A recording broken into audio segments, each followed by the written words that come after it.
बिन सतगुरु नर फिरत भुलाना, बिन सतगुरु नर फिरत भुलाना। के हरिसुत इकलाय गड़ेरिया, पाल पोस के कियो सयाना। रहत अचेत फिरत अध्ययन संग, आ अपना हाल कछु नहीं जाना। के हरिसुत इकलाय जंगल से, देखत ताहि बहुत सकुचाना। पकड़न भेद तुरंत वह दिन्हा, आपन दशा देख मुस्काना। मिर्गा ना भी बसै कस्तूरी, वह मूरख ढूंढत चौगाना। करत सोच पछतात मनहि मन, यह सुगंधी कहाँ से आना। अर्ध ऊर्ध बिच डोरी लागी, रूप चखा नहीं जात बखाना। कहे कबीर सुनो भाई साधो, जाको सुर नर मुनि धरे ध्यान। सद्गुरु का सत्योपदेश एवं शरण पाए बिना मनुष्य भूला भूला फिरता है।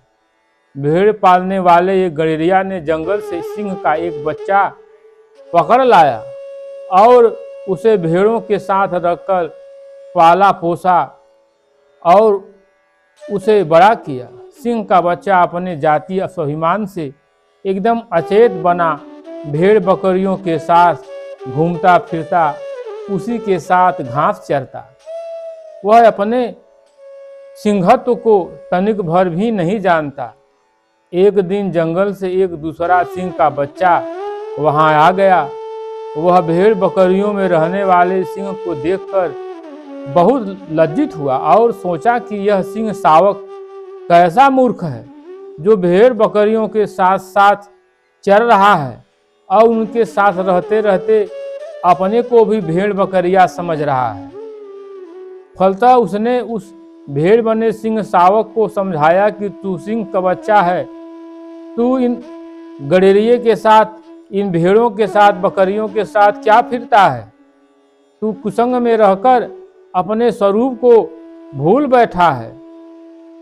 फिर तो सिंह शावक अपना भेद पाते ही अपनी भूल जनित दयनीयता पर बहुत मुस्कुराया और पश्चाताप किया। फिर जोर से तड़पा तो सारी भेड़ें भाग खड़ी हुई। गड़ेरिया मैदान छोड़कर भाग खड़ा हुआ और वह सिंह का शावक, सिंह का बच्चा गरजता हुआ जंगल में चला गया।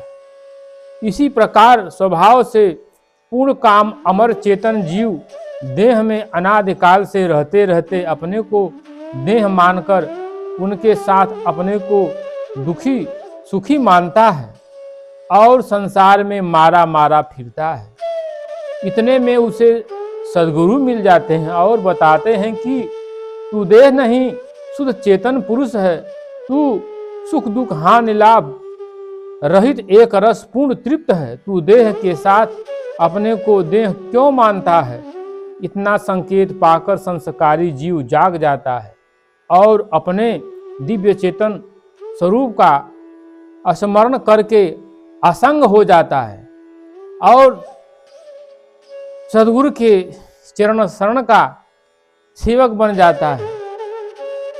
मृग की नाभि में सुगंधित कस्तूरी रहती है, उसको वहीं से सुगंध आती है, परंतु जान नहीं पाता कि यह सुगंधी कहाँ से आ रही है।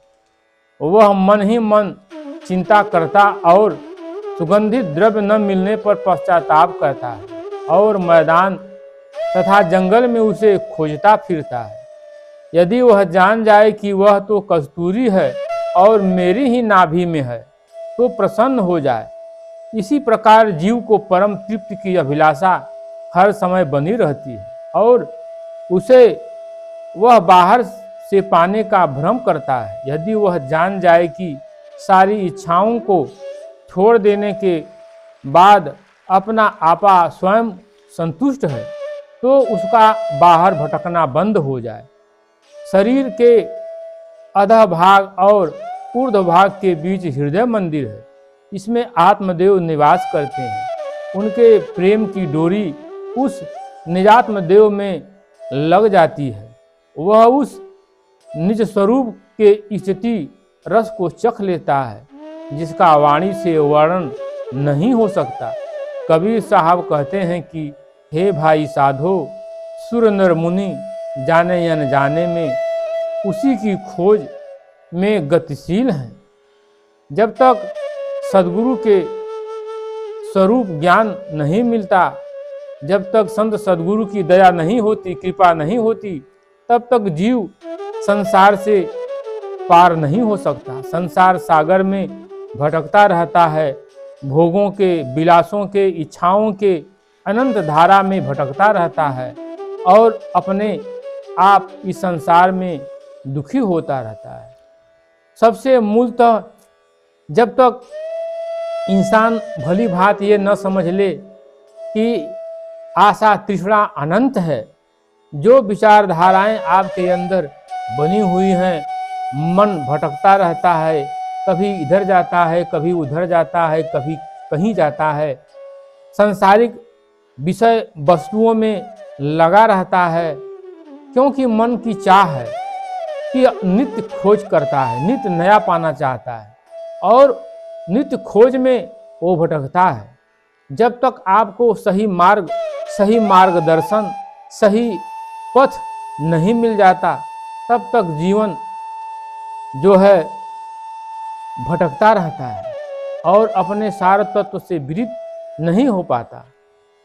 मूलतः जब तक मन से सारी जो व्यवहार की बातें हैं दूर न हो जाए, संसार में रहते हुए, व्यवहार में रहते हुए भी अगर अपने मन को परमात्मा में जोड़ कर रखा जाए तो भी जीवन में कल्याण हो सकता है। जैसे जनक जी गृहस्थ में रहते हुए भी साधु थे, भरत जी गृहस्थ का पालन करते हुए भी तत्वदर्शी थे। उसी तरह अगर आप सब कुछ परमात्मा का मान लें कि सब कुछ परमात्मा का है, ना कुछ तेरा ना कुछ मेरा, 2 दिन का है रैन बसेरा, सब कुछ का त्याग हो जाए भीतर से। बाहर से तो संसार लगा ही है, लेकिन अगर भीतर से त्याग हो जाए तो सब कुछ रहते हुए भी इंसान उससे विरक्त रहता है। चाह गई चाहत गया मनवा बेपरवाह, और जिसको कुछ नहीं चाहिए सो जग शाहंशाह। अगर आपके मन की विचारधाराएं अंतर से सिमट जाए, अंदर आपको कुछ नहीं चाहिए, बाहर सब कुछ भरा पड़ा हुआ है, फिर तो त्याग ही त्याग है। बाहर सब कुछ हो लेकिन भीतर से किसी वस्तु की चाह न हो तो उससे बड़ा क्या है? कुछ भी नहीं। इसलिए इंसान भ्रम से दूर हो जाए, चाह से दूर हो जाए, इच्छाओं से दूर हो जाए, चाह से दूर हो जाए तो सहज में ही अपने आत्मबोध की तरफ लग सकता है। अपने विचार को शुद्ध करे, अपने आहार को शुद्ध करे, अपने व्यवहार को शुद्ध करे। जब शुद्ध हो जाएगा तभी आप भक्ति के तरफ लग सकते हैं। वरना अगर आपका विचार अशुद्ध है, आपका व्यवहार अशुद्ध है, आपका आहार अशुद्ध है, तो फिर भक्ति के पद पर चलना और भक्ति करना लोहे की चना चबाने के बराबर है। इसलिए आपको जिस पथ पर चलना है उस पथ के लिए पहले योग्य बनना जरूरी है। जब उसके योग्य बन जाएंगे तभी वह कार्य सहज हो पाएगा और आप कर पाएंगे। इसलिए अपने व्यवहार, विचार, आहार, रहन सहन सभी को सुधारिए और भक्तिमय पथ पर चलने के लिए अपने आप को तैयार कीजिए। फिर तो परमात्मा आपके साथ है और पल पल पर आपका मदद करने के लिए तत्पर है। गुरु की दया और कृपा सदा योग्य शिष्य पर बरसती रहती है। वो करुणा निधान है, करुणा के सागर हैं, दया दर्शाते रहते हैं। इसलिए अगर कुछ करना है, अपने जीवन में जीवन को सार्थक बनाना है, आत्म कल्याण की भावना से चलना है, तो पहले अपने विचार धारा को सुधारना है। तब जा कर के कुछ कर पाएंगे, वरना कथनी और करने में बहुत अंतर होता है। लोग कहने को तो बहुत कुछ कहते हैं, लेकिन जब करने की बारी आती है तो केवल कहते ही रह जाते हैं, कर नहीं पाते। इसलिए प्रयत्नशील बनिए, आशावान बनिए और अपने कल्याण पथ पर चलने के लिए तत्पर होइए।